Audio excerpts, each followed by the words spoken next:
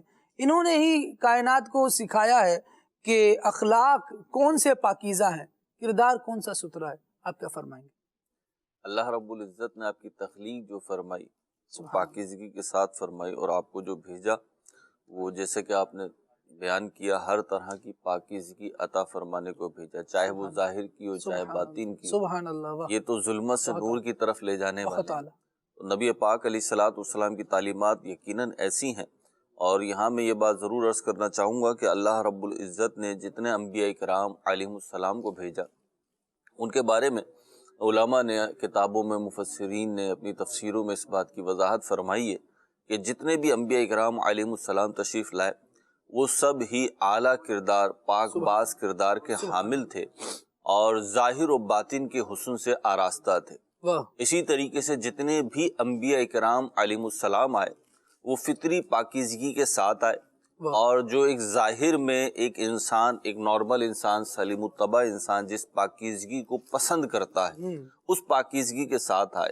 دیکھیے آپ بہت ساری سنتوں کو نبی پاک علیہ الصلوۃ والسلام نے یوں بیان فرمایا کہ یہ چیزیں انبیاء کی سنت ہیں، ان میں طہارت کی چیزیں بھی شامل ہیں، نظافت کی چیزیں بھی شامل ہیں، اور پھر نفاست یا طہارت اور پاکیزگی جو ہے یوں تو یہ ناپاکی کے مقابل استعمال ہوتی ہے زیادہ تر، لیکن ہم جن معنوں میں لے رہے ہیں یہ وسیع ہیں، کیونکہ اخلاق کی جو پاکیزگی ہے وہ یوں ظاہری نجاست سے ملوث نہیں ہوتی، لیکن جب اخلاق گر جائیں، گراوٹ کا شکار ہو جائیں، بد اخلاقی آ جائے، تو پھر اسے بھی پاکیزگی کے مخالف ہی بیان کیا جاتا ہے، پاکیزگی کے خلاف بیان کیا جاتا ہے۔ تو نبی پاک علیہ الصلوۃ والسلام جو تعلیمات لے کر آئے، آپ نے کفر و شرک جیسی گندگی کو معاشرے سے صاف کر دیا، دلوں سے صاف کر دیا، تو اس ظاہری نجاست کو صاف کرنا یقیناً وہ اس سے کم ہے۔ اور نبی کریم علیہ الصلوۃ والسلام کی طبیعت میں نفاست تھی، سبحان اللہ، طبعاً آپ نفیس تھے۔ آپ دیکھیں بعض احادیث میں ہمیں ملتا ہے کہ کسی کو پراگندہ حال دیکھا، بال بکھرے ہوئے دیکھے تو فرمایا کیا اسے کنگھی نہیں ملتی کہ اپنے بالوں کو سنوارے؟ کسی کو میلے کپڑے ہوئے پہنے ہوئے دیکھا، ایسے کپڑے پہنے ہوئے دیکھا جنہیں صفائی کی ضرورت تھی، تو فرمایا کیا اسے کوئی ایسی چیز نہیں ملتی جس سے اپنے کپڑوں کو دھو لے؟ تو آپ کی طبیعت میں نفاست تھی، اور اللہ رب العزت نے آپ کو اس پاکیزگی سے، اس فطری پاکیزگی سے نوازا تھا کہ مخلوق میں کسی اور کو نہیں ملی۔ کہ آپ دیکھیے نبی کریم علیہ الصلوۃ والسلام کو اللہ تعالی نے جو جسم عطا فرمایا، جو آپ کے اوصاف عطا فرمایا، اس کی شان دیکھیے آپ کہ آپ کے پسینے سے خوشبو آتی تھی، اور خوشبو بھی وہ آتی تھی کہ لوگ جو ہے ملنے کے لیے یہ پسینہ مبارکہ لے جایا کرتے تھے۔ امہات المؤمنین جو ہے وہ بوتلوں میں، شیشیوں میں جمع کر لیا کرتی تھی، اور لوگ جو ہے اس کو استعمال کیا کرتے۔ تو اللہ تعالیٰ نے آپ کو اس وصف سے نوازا تھا، تو ظاہر ہو، باطن ہو، نظر آنے والی ہو، نہ نظر آنے والی ہو، اور چاہے نظریات کی ہو، چاہے اعمال کی ہو، یا چاہے نجاست کی ہو، جس قسم کی بھی گندگی ہو، نبی پاک علیہ الصلوۃ والسلام نے اپنی تعلیمات کے ذریعے، اپنی تبلیغ کے ذریعے، اپنے دین کے ذریعے، اپنی کتاب کے ذریعے سے، اور اپنے کردار کے ذریعے سے ان کو ختم فرمایا ہے۔ سبحان اللہ۔ نبی پاک صلی اللہ تعالیٰ علیہ وسلم کے اس انداز کی بات آپ فرما رہے ہیں کہ آقا کریم صلی اللہ علیہ وسلم نے ان کو ختم فرمایا۔ میں چاہوں گا اس پر کچھ مثالیں پیش ہوں کہ آقا دو عالم صلی اللہ تعالیٰ علیہ وآلہ وسلم کا کیا انداز رہا، کیا کردار رہا، وہ آقا کریم صلی اللہ علیہ وسلم کون سی حکمت استعمال کرتے تھے کہ جس کی وجہ سے یہ نجاستیں دور ہوتی تھیں، یا لوگوں کے سامنے کس طرح سے اس برائی کو آشکار کیا جاتا تھا؟ دیکھیں دو بنیادی چیزیں ہوتی ہیں جب بھی کسی بات کو آپ انہینس کرنا چاہتے ہیں، موٹیویٹ کرنا چاہتے ہیں، دوسروں تک پہنچانا چاہتے ہیں، اس کے دو بڑے بنیادی ذرائع ہوتے ہیں۔ ایک ہوتا ہے آپ اپنی تحریر یا تقریر کے ذریعے سے، اپنے زبان و قلم کے ذریعے سے کسی دوسرے تک اپنی بات پہنچائیں۔ تو نبی پاک علیہ الصلوۃ والسلام پر تو وحی الہی ہوتی تھی، قرآن پاک نازل ہوتا تھا کہ جس نے طہارت والوں کو پسند فرمایا، اور اللہ رب العزت نے قرآن کریم فرقان حمید میں فرمایا ان اللہ یحب التوابین ویحب المتطہرین، کہ اللہ رب العزت دوست رکھتا ہے توبہ کرنے والوں کو، پاکیزگی نفاست اختیار کرنے والوں کو۔ تو وحی الہی میں پھر خود نبی پاک علیہ الصلوۃ والسلام کے جو اپنے فرامین تھے اس کے ذریعے بھی اچھا یہ ہے آپ کا پہنچانا، صحیح، اور اس کی اپنی اہمیت ہے، فضیلت ہے اس کی یقیناً، اللہ کی کتاب سے بڑھ کر کیا کلام ہوگا. لیکن اس کے ساتھ ساتھ نبی پاک علیہ الصلوۃ والسلام کے کردار میں اگر میں دیکھیں، اب آپ کا سوال جو میں سمجھ پایا ہوں میں تو اس کا جواب عرض کر رہا ہوں. دوسری چیز کیا تھی؟ نبی کریم علیہ الصلوۃ والسلام کا اپنا کردار. بہت دیکھیے قرآن کریم فرقان حمید نے جہاں قرآن کریم فرقان حمید کو کتاب ہدایت قرار دیا صحیح، انسانوں کے لیے، متقیوں کے لیے، صحیح، وہیں نبی پاک علیہ الصلوۃ والسلام کی زندگی کو بھی نمونہ عمل قرار دیا. لقد کان لکم فی رسول اللہ اسوۃ حسنہ. ماشاء اللہ. تو ایک طرف تعلیمات ہیں اور دوسری طرف کردار ہے. نبی کریم علیہ الصلوۃ والسلام نے دین اسلام اور اللہ رب العزت کے احکام، نفاست، پاکیزگی اور جس بھی پازیٹیو وصف کو آپ لے لیجئے اس میں بنیادی طور پر یہ دو چیزیں شامل ہوں گی، ایک قول اور تقریر. صحیح، خطبات نبی کریم علیہ الصلوۃ والسلام کے دیکھیے کتنے جامع ہیں، اور پھر اس کو بیان کرنا، مثالوں کے ساتھ بیان کرنا، اس کی اہمیت بیان کرنا، اور کسی برائی کو چھوڑنے پر اس کا انعام اور صلہ بیان کرنا، کسی اچھائی کو اختیار کرنے پہ اس کا وصف بیان کرنا، اس کی خوبی بیان کرنا. اچھا کسی میں کوئی پازیٹیو چیز دیکھ کر اس کو داد دینا، اس کی تحسین کرنا، اس کو اپریسیشن دینا، اس کو موٹیویٹ کرنا، یہ. اور کسی میں کوئی برا فعل دیکھ کر اس کو سمجھانا، اور پھر سمجھانے کے لیے موقع، محل اور فرد کے اعتبار سے مختلف کیفیات کو اختیار کرنا. یہ بھی پایا جاتا ہے نبی کریم علیہ الصلوۃ والسلام میں. جیسے آپ دیکھیے نبی کریم علیہ الصلوۃ والسلام کا ایک وصف جو بڑی کثرت کے ساتھ ہمیں محسوس ہوتا ہے کہ جب ہم سیرت پڑھتے ہیں، کتب احادیث پڑھتے ہیں، تو نبی کریم علیہ الصلوۃ والسلام کے سمجھانے کا انداز یہ تھا کہ جب کوئی برائی دیکھتے، کوئی کمزوری دیکھتے، تو خطبہ عام میں، بیان عام میں فرماتے لوگوں کو کیا ہو گیا ہے کہ ایسے ایسے کرتے ہیں. کیا بات، کہ بات بھی بیان ہو گئی اور جس شخص میں وہ کمزوری تھی اس تک پہنچ بھی گئی، اور اس کا من وجہ پردہ بھی رہ گیا کہ کس کا معاملہ تھا وہ ظاہر نہیں ہوا.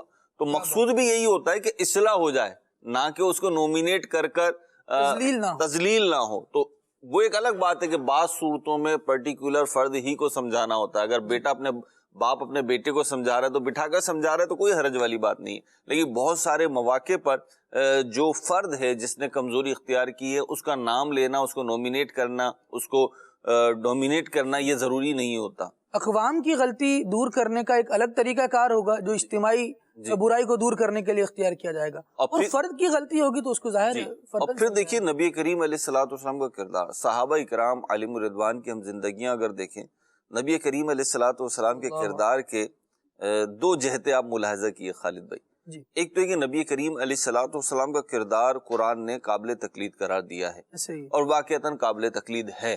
یعنی وہ کردار ایسا ہے کہ اس کو دیکھ کر فطری طور پہ انسان میں، کیونکہ نقالی کا وصف موجود ہے، فطری طور پر موجود ہے. آپ دیکھیں تو جس معاشرے میں آپ رہتے ہیں آپ ویسے ہی رہن سہن اختیار کرنا شروع کر دیتے ہیں. جن لوگوں کی صحبت میں اٹھنا بیٹھنا آپ کو ہوتا ہے آپ ایسے ہی رہنا شروع کر دیتے ہیں. جو پاکستان میں رہتا ہے اسے پاکستانی کھانے پسند ہوتے ہیں، جو چائنا میں رہتا ہے اسے چائنیز کھانے پسند ہوتے ہیں، اور جو بنگلہ دیش میں رہتا ہے اسے بنگلہ دیشی کھانے پسند ہوتے ہیں. اسی طرح لباس کا معاملہ ہے. ہم جو لباس پہنتے ہیں یہی لباس پہن کے اگر ہم ایسی کنٹری میں چلے جائیں جہاں پہ لباس نہیں پہنا جاتا ہو تو انہیں محسوس ہوگا کہ کیسا لباس پہنے ہوئے ہیں. اچھا ان کا بعض ہیں، میں نام نہیں لے رہا کنٹریز کا، وہ لباس پہن کے آپ یہاں پہ بازاروں میں چلیں تو لوگ آپ کو عجوبے کی طرح دیکھیں گے کہ یار یہ کیا پہنے ہوئے ہیں، حالانکہ وہاں پہ دیکھیں تو ایک مہذب لباس ہوگا. تو انسان کیونکہ نقال ہے نا، تو اس کو جو جو چیزیں نظر آنا شروع ہوتی ہیں اپنے قرب و جوار میں ان کی نقل کرنا شروع کر دیتا ہے. آپ جو یہ گلاسز لگائے ہوئے ہو سکتا ہے کسی گلاس میں یعنی چشمہ پہننے والے کو یہ پسند آ جائے فریم، تو وہ کہ چلو خالد بھائی جیسا فریم لیتے ہیں یا حسان بھائی جیسا فریم لیتے ہیں. اسی طریقے سے امامے کے اسٹائل ہیں، دیگر چیزیں کیا ہے ہم دوسرے کو دیکھ کے فالو کر رہے ہوتے ہیں. تو یہ انسان کی فطرت ہے کہ جب کوئی وہ بھاتی ہوئی چیز، اٹریکٹیو چیز دیکھتا ہے کردار کے حوالے سے تو اسے فالو کرنا شروع کر دیتا ہے. نبی کریم علیہ الصلوۃ والسلام اس حوالے سے سب سے زیادہ بلند مرتبے پر فائز ہیں کہ آپ کا کردار وہ ہے کہ جب دیکھا جاتا ہے نا تو انسان کا دل کہتا ہے کہ اس کو فالو کرنا چاہیے. دوسری چیز یہ ہے سر خالد بھائی، آپ دیکھیں نبی کریم علیہ الصلوۃ والسلام کے کردار میں اللہ رب العزت نے کیسی اٹریکشن رکھی، کیسا وصف رکھا کہ اس کے ذریعے سے تبلیغ ہوئی. کیونکہ نبی کریم علیہ الصلوۃ والسلام کے کردار میں وہ کشش تھی صحابہ اکرام علیہم الرضوان کی. اگر ہم زندگیوں کو دیکھیں وہ کتنا فالو کرتے تھے، یعنی اسٹیپ بائی اسٹیپ فالو کرتے تھے، وہ فوٹ پرنٹ پہ چلتے تھے کہ میں نبی کریم علیہ الصلوۃ والسلام کے قدموں کی پیروی کر لوں, میں نبی کریم علیہ الصلوۃ والسلام اس رستے سے گزرے تو اس کی پیروی کر لوں, کھاتے ہوئے پلیٹ میں تھال میں اس طرف سے یوں لقمہ اٹھائے تو یوں کھا لوں, اگر تھال میں کئی رنگ کے کھانے ہیں, کئی چیزیں ہیں, تو جو چیز نبی کریم علیہ الصلوۃ والسلام نے پسند فرمائی ہے اس کو میں بھی پسند کر لوں. تو یہ جو تھا نا, یہ وصف جو تھا یہ خدا داد تھا.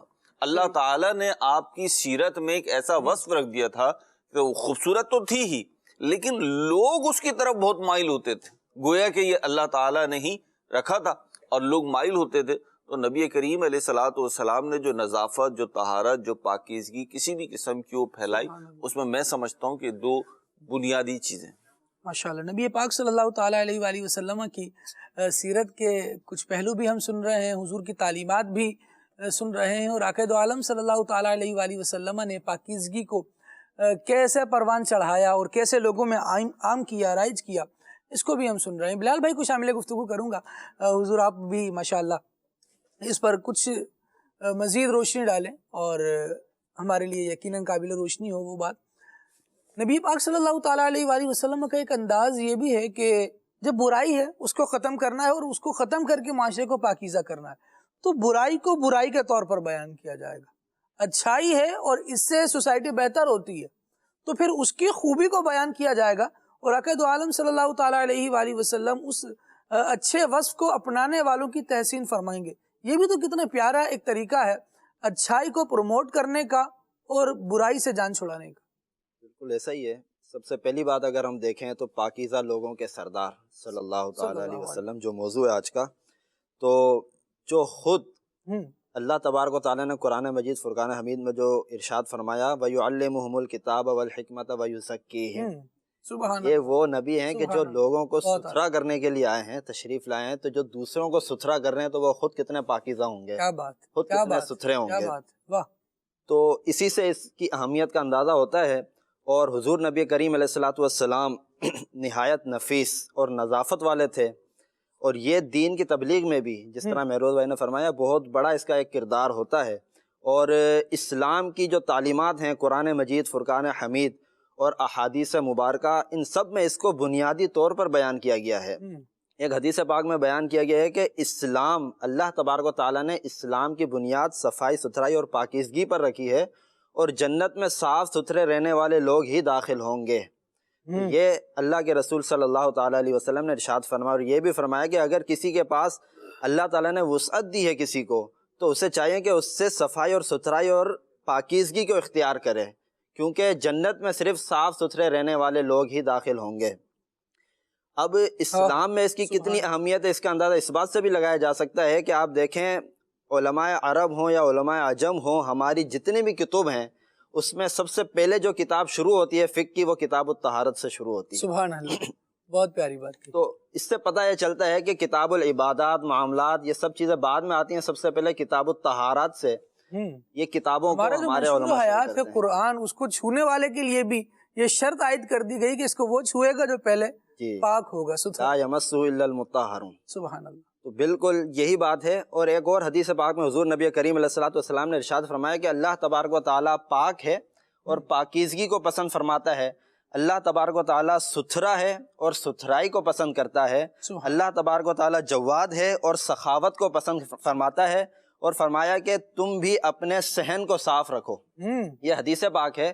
تو اس میں اگر ہم غور کریں تو تھوڑی سی بات یوں سامنے آتی ہے کہ عام طور پر ایسا ہوتا ہے, اول تو بدقسمتی سے معاشرے میں صفائی ستھرائی کا خاص ذہن ہوتا نہیں ہے. عام طور پر اس کی طرف کیونکہ تکلف کرنا پڑتا ہے, صفائی ستھرائی اختیار کرنے کے لیے تکلف کرنا پڑتا ہے, محنت اور مشقت کرنی پڑتی ہے, تو اس وجہ سے صفائی ستھرائی عام طور پر ہوتی نہیں ہے. پھر اپنے جسم کی صفائی, لباس کی صفائی, ان سب چیزوں کی صفائی وہ بھی ایک الگ چیز ہے. اس کے بعد گھر کی صفائی.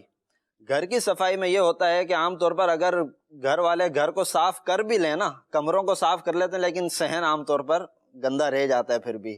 تو حدیث پاک میں صحن کو بھی صاف ستھرا رکھنے کا ذکر فرما دیا, تو اس سے یہ اندازہ ہوتا ہے کہ جب صحن کو صاف ستھرا رکھنے کا اس قدر حکم دیا گیا ہے تو گھر کی جو باقی چیزیں ہیں, کمرے وغیرہ ہیں, وہ کس قدر صاف ستھرے ہوں گے. اسی طرح حدیث پاک میں سواریوں کو صاف ستھرا رکھنے کا بھی ذکر کیا گیا ہے کہ تم اپنی سواریوں کو بھی صاف ستھرا رکھو.